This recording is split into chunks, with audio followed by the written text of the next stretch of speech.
રાજુ કરપડાના ભારતીય જનતા પાર્ટીમાં જોડાયા બાદ ખેડૂતો મોટી સંખ્યામાં સુરેન્દ્રનગરના તેમની સાથે ભાજપના પ્રદેશ કાર્યાલય કમલમ પહોંચ્યા હતા. ત્યારે રાજુ કરપડાના જે જૂના મિત્ર રહ્યા છે તેઓ શું કહી રહ્યા છે આ મામલે વિગતે વાત કરીએ. વૈષ્ણવજન તો તેને કહીએ જે પીડ પરાઈ જાનાને રે. નમસ્કાર દર્શક મિત્રો, નવજીવન ન્યૂઝમાં આપનું સ્વાગત છે. હું છું ફૈઝાન. ભારતીય જનતા પાર્ટીમાં વિધિવત રીતે આજે રાજુ કરપડાએ ખેસ ધારણ કરીને એન્ટ્રી કરી લીધી છે. આગામી સમયમાં સ્થાનિક સ્વરાજ્યની ચૂંટણી કાં તો વિધાનસભાની ચૂંટણી પણ લડી શકે છે તેવી શક્યતાઓ છે તે વ્યક્ત કરવામાં આવી રહી છે. રાજુ કરપડાના ભારતીય જનતા પાર્ટીમાં જોડાયા બાદ તેમના જૂના સાથી અને એક સમય આમ આદમી પાર્ટીમાં સાથે રહેલા એવા કરશનબાપુ ભાદરકાનું નિવેદન સામે આવ્યું છે. જે નિવેદન દરમિયાન રાજુ કરપડાની એવી તો શું મજબૂરી છે કે તેઓ ભાજપમાં જોડાયા છે, તેને લઈને તેઓ શું ખુલાસો કરતા નજરે પડ્યા છે તે સાંભળો. આજે ભારતીય જનતા પાર્ટીમાં ખેડૂત નેતા રાજુ કરપડા વિધિવત રીતે જોડાઈ ચૂક્યા છે.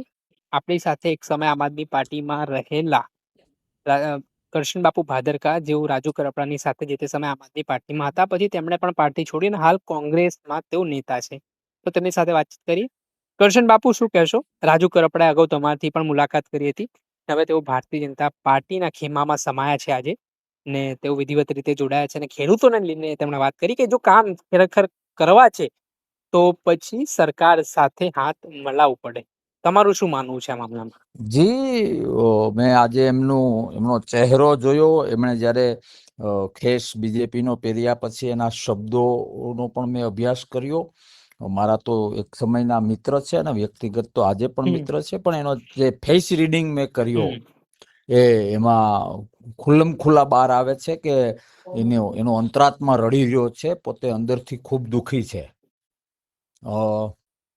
કોઈ કામ કરીએ એનો આનંદ અને કોઈ કામ કરવું પડે એના આનંદમાં આસમાન ધરતીનો ફરક હોય છે.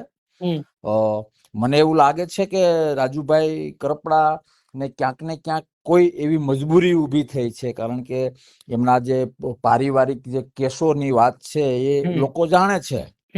અને મને શું કહેવાય કે એમણે પોતાના પરિવારને એક ઉંબરાને સાચવવા માટે, પરિવાર ઉપર જે આવી રહ્યું હતું એ સંકટને સાચવવા માટે મજબૂરીથી ભાજપ જોઈન કર્યું હોય એવું મારું વ્યક્તિગત માનવું છે. અને બધા અભ્યાસુ અને જાણકાર લોકો એનાથી વાકેફ છે.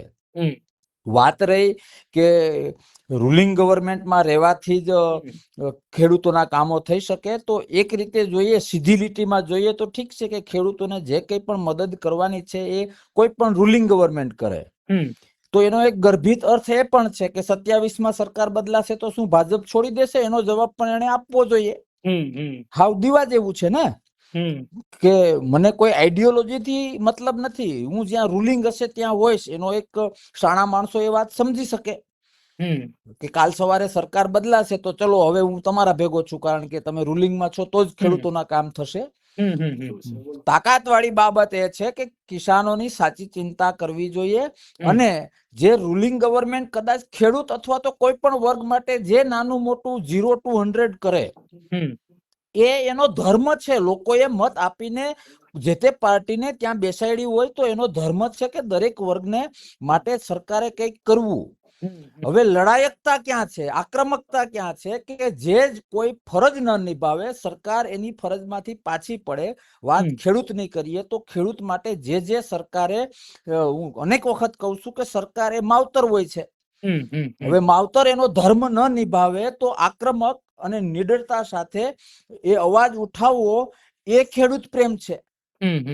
અને એ આજ સુધી એ કરતા હતા તો રૂડા લાગતા હતા.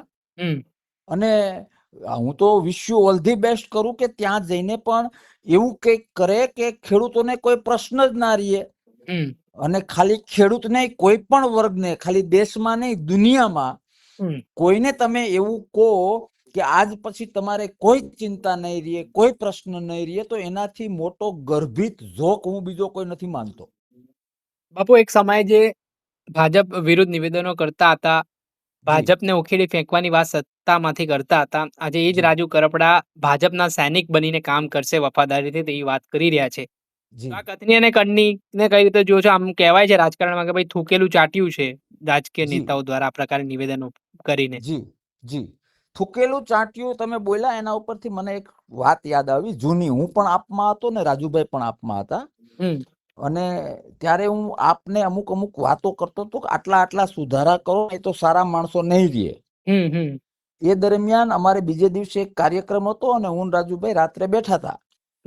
ત્યારે એ બધી મેં એમને વાત કરી કે આવી આવી વસ્તુ લોકશાહીના હિત માટે ચેન્જ કરવી જોઈએ, અથવા તો પછી મને હવે નવા આવવાના વિચાર આવે છે. તે પછી અમુક ટાઈમે મેં પાર્ટી છોડી દીધી હતી.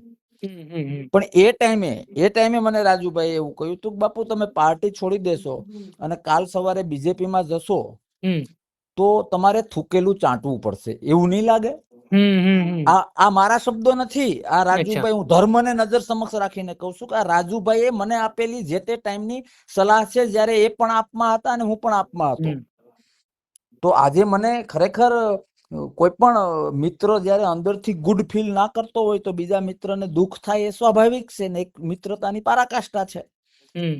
વ્યક્તિગત મને દુઃખ થઈ રહ્યું છે કે એની ઇનર સાઈડ કેટલું મોટું યુઝ ચાલી રહ્યું છે કે એક બાજુ ગમતું નથી અને એક બાજુ ક્યાંક ને ક્યાંક એવી મજબૂરી છે કે જે કરવું પડે છે. જી ખૂબ ખૂબ આભાર બાપુ, તમે જોડાયા આ મુદ્દે પ્રતિક્રિયા આપી. જી, થેન્ક યુ. આપણે સાંભળ્યા હતા કરશન બાબુ ભાદરકા. તેમનું સ્ફોટક નિવેદન સામે આવ્યું છે. આ નિવેદન દરમિયાન તેમણે જે રાજુ કરપડા એ પોતાના પરિવારના જે લોકો સામે ફરિયાદો થઈ છે તેના કારણે ભાજપને જે દબાણ કર્યું રાજુ કરપડા પર, તેના લીધે તેઓ આજે ભાજપમાં જોડાયા છે. સાથે તેમણે કહ્યું કે જે નિવેદનો એક સમયે આમ આદમી પાર્ટીમાં રહીને રાજુ કરપડાએ ભાજપ વિરુદ્ધ કર્યા હતા, આજે જ પાર્ટીમાં જોડાવાનો વારો આવતા થૂકેલું ચાટ્યું હોય તેવી સ્થિતિનું નિર્માણ થયું છે. દર્શક મિત્રો, આવા જ નવા વિડીયો સાથે આપને માહિતગાર કરતા રહીશું, એટલે નવજીવન ન્યૂઝ જોતા રહો.